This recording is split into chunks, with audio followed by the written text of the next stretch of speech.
अस्सलाम वालेकुम। मेरे साथ मौजूद हैं डॉक्टर बिलाल, जो इंग्लैंड आए हैं डॉक्टर के रूट पे। इन्होंने प्लस वन पाकिस्तान से किया और प्लस टू यहाँ से पास किया माशाल्लाह। अस्सलाम वालेकुम डॉक्टर साहब, कैसे हैं? वो सलाम नाम भाई, आप कैसे हैं? ठीक है। अल्लाह का शुक्र है। अच्छा, कैसा रहा आपका एक्सपीरियंस इंग्लैंड का? अभी तक तो बहुत अच्छा एक्सपीरियंस रहा है नाम भाई, तो होपफुली आगे भी इंशाल्लाह जो है अच्छा ही होगा। अच्छा, ये बताइए कि जो डॉक्टर्स पाकिस्तान या इंडिया से आना चाहते हैं, क्या तरीकाकार है, उन्हें क्या करना चाहिए जो क्विक वे और सस्ता उनके लिए हो? इसके दो तरीक़ेकार हैं जिन एज फार एज जो मुझे पता है। एक तो ये होता है कि प्लैब एग्ज़ाम होता है यूके का अपना, उसके दो पार्ट्स होते हैं, PLAB one and PLAB two. तो प्लैब वन आप अपनी कंट्री में दे सकते हैं, मतलब जहाँ जिस कंट्री से भी हैं आप। यूजुअली हर कंट्री में उसका कोई ना कोई सेंटर होता है, तो वो आप दे सकते हैं।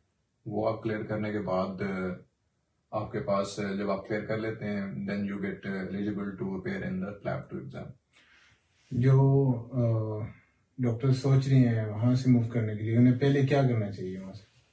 सबसे पहले तो ये है कि आपको अपनी इंग्लिश प्रोफिशिएंसी एग्जाम होते हैं उनके, अपने आइल्स वगैरह, या डॉक्टर्स के लिए आजकल एक ओईटी वगैरह भी एग्जाम आया हुआ है, ऑक्यूपेशनल इंग्लिश टेस्ट होता है। तो वो आप क्लियर करेंगे तो फिर आप एलिजिबल होंगे प्लैब वन में अपेयर होने के लिए। तो वो देने के बाद आप प्लैब वन दे सकते हैं। उसमें भी एक स्पेसिफिक स्कोर्स चाहिए आइल्स में या ओईटी में।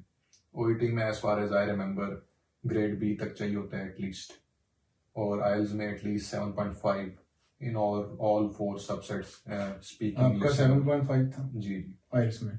जी। ओके। तो उसके बाद जब आपका ये स्कोर आ जाता है, रिक्वायरमेंट कितनी है? At least 7.5 overall, including listening, speaking, writing और रीडिंग, और एटलीस्ट 7 इन ईच सबसेट। तो ये है कि एटलीस्ट 7.5 जो है यहाँ पे जीएमसी की रिक्वायरमेंट है, जो जनरल मेडिकल काउंसिल है यहाँ पे, जो डील करता है लाइसेंसिंग से। तो आपने प्लैब टू यहाँ से पास कर लिया है? जी जी माशाल्लाह, मुबारक हो। जी जी, थैंक तो यू। अब क्लिनिकल अटैचमेंट पे आप? उसका ये है कि मतलब जब प्लैब टू आप पास कर लेते हैं, तो यूजुअली ये होता है कि लोग मतलब फिर लाइसेंस के लिए अप्लाई कर देते हैं इधर जीएमसी, जनरल मेडिकल काउंसिल के थ्रू लाइसेंस के लिए अप्लाई करते हैं, लाइसेंस टू प्रैक्टिस। तो वो जो अप्लाई कर लेते हैं आप, तो आप मतलब एनएचएस की जॉब्स के लिए अप्लाई करते हैं। लेकिन जहाँ तक क्लिनिकल अटैचमेंट की बात है, तो वो मतलब डिपेंड करता है, कुछ लोग करते हैं कुछ लोग नहीं करते। मोस्टली जो यूजुअली जो लोग करना चाहते हैं वो they just want to get an idea of how NHS works, तो इसलिए वो करते हैं। तो और यूजुअली वो ये चाहते हैं कि उनकी सीवी में भी कुछ ना कुछ ऐड हो जाए एक्सपीरियंस एनएचएस का, ताकि वो उनके लिए जॉब मिलना आसानी हो जाए। प्लैब टू जो यहाँ से पास करना चाहते हैं, उनके लिए कुछ एडवाइस करें? एडवाइस, हाँ, एक उससे पहले एक डिस्क्लेमर मैं जरूर देना चाहूंगा कि हर किसी की अपनी ओपिनियन होती है, अपने एक्सपीरियंसेस होते हैं। हो सकता है मेरे एक्सपीरियंस जो है वो किसी और के लिए उतना आसान मतलब उतने बेनिफिशियल ना हो, बट मैं मतलब बताना चाहूंगा जो जिससे मैंने गो थ्रू किया। तो वो यही है कि प्लैब टू मतलब मेरा जैसे दिस ईयर अगस्त में था, तो उसमें मैंने अपेयर होने के बाद मेरा जब सितंबर में रिजल्ट आया, तो उसके बाद अल्लाह का शुक्र है मैं पास हुआ। उसके बाद मैंने अप्लाई किया लाइसेंस के लिए, वो मुझे 1 मंथ में मिल गया।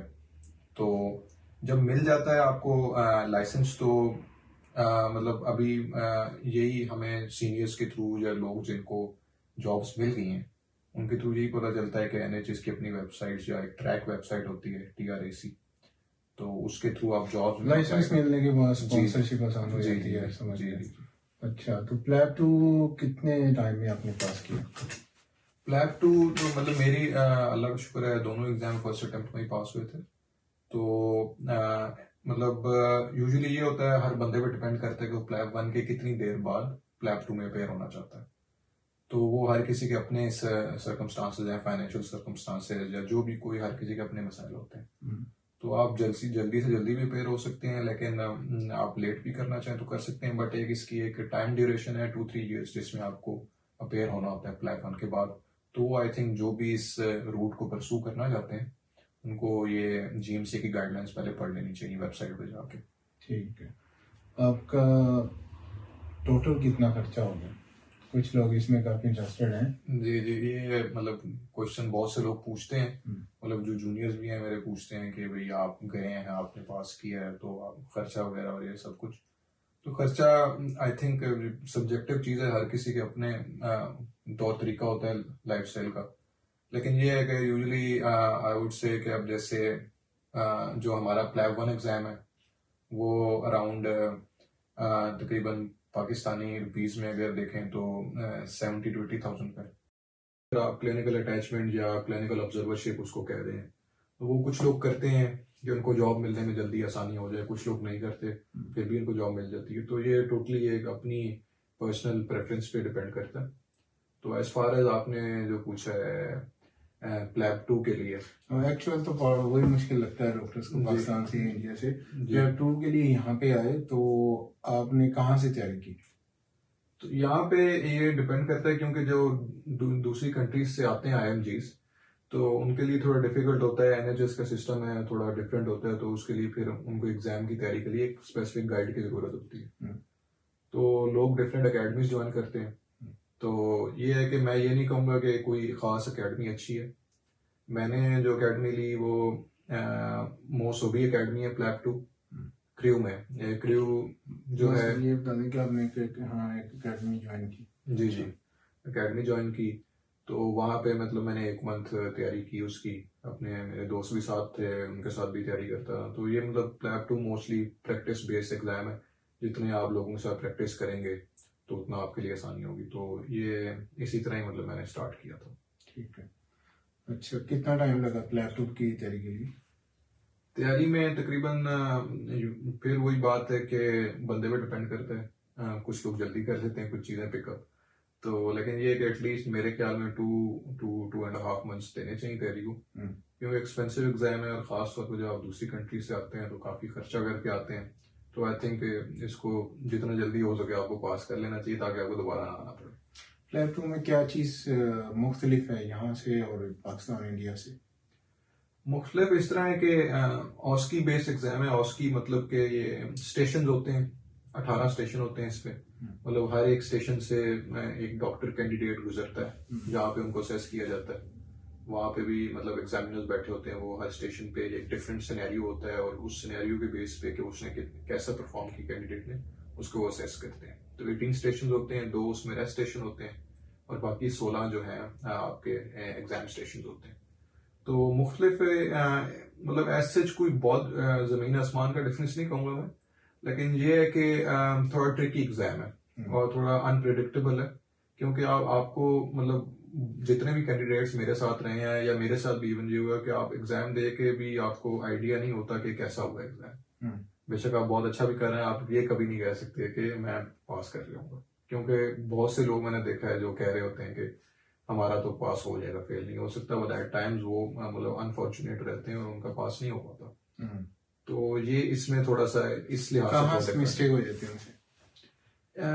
मिस्टेक तो मतलब ऐसे जो हर इंसान की अपनी है, वो मतलब इस तरह तो मैं कुछ नहीं बता सकता। लेकिन मैं ये जरूर कहूंगा कि थोड़ा सा एक ना इंटिमिडेटिंग सा उनका एनवायरनमेंट होता है कि बंदा एट टाइम जब पहली बार ही जाता है एग्जाम स्टेशन में, तो थोड़ा सा बंदे पे मतलब एक किस्म का खौफ रहता है कि भाई मैं दूसरी कंट्री में वो हर एग्जाम ही होता है। जी जी जी जी जी जी ऑब्वियसली। और फिर खास तौर पर जब आप किसी दूसरी कंट्री में जाएं और फिर आपके सामने वो एग्जामिनर बैठे हों जो डिफरेंट कल्चर के हैं, डिफरेंट एथनिसिटी के हैं, मतलब उनमें कोई बायस नहीं होता, मैं ये नहीं कहना चाह रहा, लेकिन ये है कि बंदा थोड़ा एट टाइम्स डर में रहता है कि पता नहीं वो क्या एक्सपेक्ट कर रहे हैं मेरे से, प्रेशर होता है। तो इस वजह से फिर और एक अनवांटेड सा प्रेशर आपके ऊपर और ज्यादा आ जाता है। तो I think this could be one of the reasons. तो ये मतलब एट टाइम्स हिंडर करती है आपकी प्रोग्रेस को। शुरू में आती एक्सेंट समझ आ रहा था आपको? इंग्लिश अपने यहाँ का और वहाँ का पाकिस्तान, ये जो आपने इंग्लिश पढ़ी होती है सीखी होती है पाकिस्तान में थोड़ी सी मुख्तलिफ एक्सेंट, ये ऑब्वियसली द डिफरेंट है। यूके में आपको मतलब पता है, आप तो इधर मुश्किल हुई या शुरू में थोड़ी सी डिफिकल्टी होती थी, लेकिन अभी मुझे 4-5 महीने हो गए हैं तो थोड़ा सा अब थोड़ा बेहतर अंडरस्टैंड कर लेता हूँ ऑब्वियसली। क्योंकि यहाँ पे भी आप यूके में भी आप देखें ना, इंग्लैंड है, स्कॉटलैंड है, वेल्स, इनके हर किसी के अपने एक्सेंट्स हैं। तो वो फिर ये है कि सारे तो नहीं इस शॉर्ट टाइम पीरियड में सीख सकते, लेकिन वो तो पाकिस्तान में भी उर्दू बोलने वालों का हर इलाके के हिसाब से मुख्तलिफ एक्सेंट है। जी जी जी, वो सिंध वालों का, पंजाब वालों का, केपी वालों का, बलूचिस्तान, हर जगह ऐसे ही है। जी अच्छा। जी। तो ये है कि वो ऑब्वियसली लैंग्वेज है, तो मतलब एक्सेंट्स तो चेंज होती रहते हैं, हर हर 10 माइल में डिफरेंट एक्सेंट यानी कि होता है। कोई मेजर प्रॉब्लम नहीं है, कोई इतना हाँ डर इतना, खौफ की बात नहीं है नए आने वालों के हाँ लिए। इतने डर खौफ की बात नहीं है, हर कोई भी आता है तो कोई भी हो वो कुछ ना कुछ टाइम में ना उसको आइडिया हो जाता है कि भाई। और वैसे एनएचएस की या जॉब अपॉर्चुनिटीज तो बहुत है ना इस वक्त, बहुत जगह खाली है। जी ये अब ये डिफरेंट ओपिनियंस है नान भाई इसके बारे में, कि कुछ लोग कहते हैं सैचुरेशन हुई हुई है कि भाई वैकेंसीज नहीं है। कुछ लोग कहते हैं जी के यूके में डॉक्टर्स बहुत ज्यादा रिक्वायर्ड हैं, इसलिए आजकल बहुत सारे एमजीज यहाँ पे आने की सोच रहे हैं। तो लेकिन ये है कि मैं इस बारे में कुछ नहीं कह सकता, क्योंकि मैं खुद भी अभी जॉब्स के लिए अप्लाई कर रहा हूँ, मतलब मैंने रिसेंटली स्टार्ट किया। अंदाजा क्या हुआ आपके सीनियर जूनियर या मिलने वालों से, आपको क्या अंदाजा हुआ? मेरा अपना जो आपको बेहतर लगती है, जो आपके लिए सूटेबल है। आपने कितनी फीस पे की थी अकेडमी की? एकेडमी के लिए फीस जो पे की थी, उनके ऑनलाइन कोर्सेज थे कुछ, उसके लिए भी 250 to 300 पाउंड्स थे। उसके बाद एकेडमी ज्वाइन करने के लिए भी डिफरेंट थे, तो अराउंड 400 to 500 पाउंड्स मैंने पे किए थे उसके लिए और एकेडमी अभी कोर्सेज। इतना ही चार्ज कर रहे हैं या फर्क आ गया कोई? अभी as far as I heard उन्होंने थोड़ा सा इसको बढ़ाया है, मतलब अराउंड 600 या 550 कर लिए। लेकिन ये है कि मतलब मेरा एक्सपीरियंस एकेडमी से अच्छा रहा, तो ये है कि आपको काफी चीजें सीखने को मिल जाती हैं। ठीक है, जी चलिए हमारी दुआएं आपके साथ हैं। जी जी, थैंक यू। खुशी हुई कि आपने यहाँ से पास किया, कामयाब हो गए, अल्लाह पाक मजीद कामयाबियाँ दे। यहाँ डायग्नोस करने का जो है फर्क है यहाँ का और पाकिस्तान का? डायग्नोसिस एक्चुअली प्लेग टू जो है वो वही चीज ही है ना कि आप डायग्नोस करके बताते हैं, ऐसे ही कुछ है? जी जी जी, एग्जाम में ऐसे ही होता है कि मतलब जैसे मैंने आपको बताया ना कि 16 एग्जाम स्टेशन होते हैं, 2 रेस्ट स्टेशन होते हैं, तो उन 16 में से तकरीबन 8 से 10 स्टेशन जो है ना वो काउंसलिंग और एथिक्स पे बेस्ड है। ठीक है। क्योंकि आप इधर काफी अर्से से आपने देखा होगा कि एथिक्स वगैरह और इस तरह की चीजें जो है ना, ये मतलब ब्रिटिश पीपल ये इन चीजों को बहुत रेट करते हैं। तो ये चीजें आपको ज्यादा आनी चाहिए कि आप एज अ डॉक्टर आप पेशेंट को काउंसिल कर सकें बेहतर तरीके से। और ऐसा नहीं है कि पाकिस्तान की तरह उन्हें टारगेट दे दिया कि इस कंपनी की शाम तक जो है ना 10-20 डब्बे सेल करने हैं, वो वाला सीन यहाँ नहीं है। नहीं नहीं, वो मैंने तो नहीं देखा इधर, और मेरा नहीं ख्याल होगा भी वो इधर। यहाँ नहीं है। तो ये है कि मतलब पाकिस्तान में ऑब्वियसली कुछ इस तरह की प्रैक्टिसेस हैं, तो उनको कुछ डिनाई नहीं कर है, सकते। मोस्टली इसी तरह जी जी जी, तो वो ये है कि मतलब हर जगह की होती है, लेकिन ये है कि यहाँ पे सिस्टम को मैंने बेहतर पाया।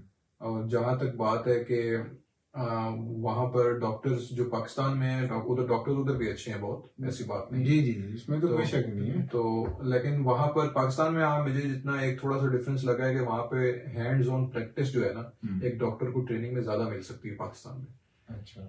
यहाँ पर थोड़ी कम मिल सकती है, लेकिन जहाँ पर आपको गाइडलाइंस के थ्रू काम करना और एक बिल्कुल कंसिस्टेंट साइकिल के थ्रू काम करना, यहाँ पे आप बेहतर सीख सकते हैं। तो हर जगह के अपने pros and cons, advantage disadvantage होते हैं। तो ये है कि वो बंदे पे डिपेंड करता है, लेकिन ये है कि मुझे ओवरऑल इनका ट्रेनिंग सिस्टम थोड़ा सा बेहतर लगा। ठीक है, चलिए बहुत खुशी हुई आपसे मिलकर डॉक्टर साहब, इंशाल्लाह मजीद रब्ता रहेगा। अगर आपको कोई क्वेश्चन पूछना है डॉक्टर बिलाल से या मुझसे, प्लीज़ कमेंट करें या मैसेज कर सकते हैं, इंशाल्लाह आपको रिप्लाई किया जाएगा। बहुत शुक्रिया।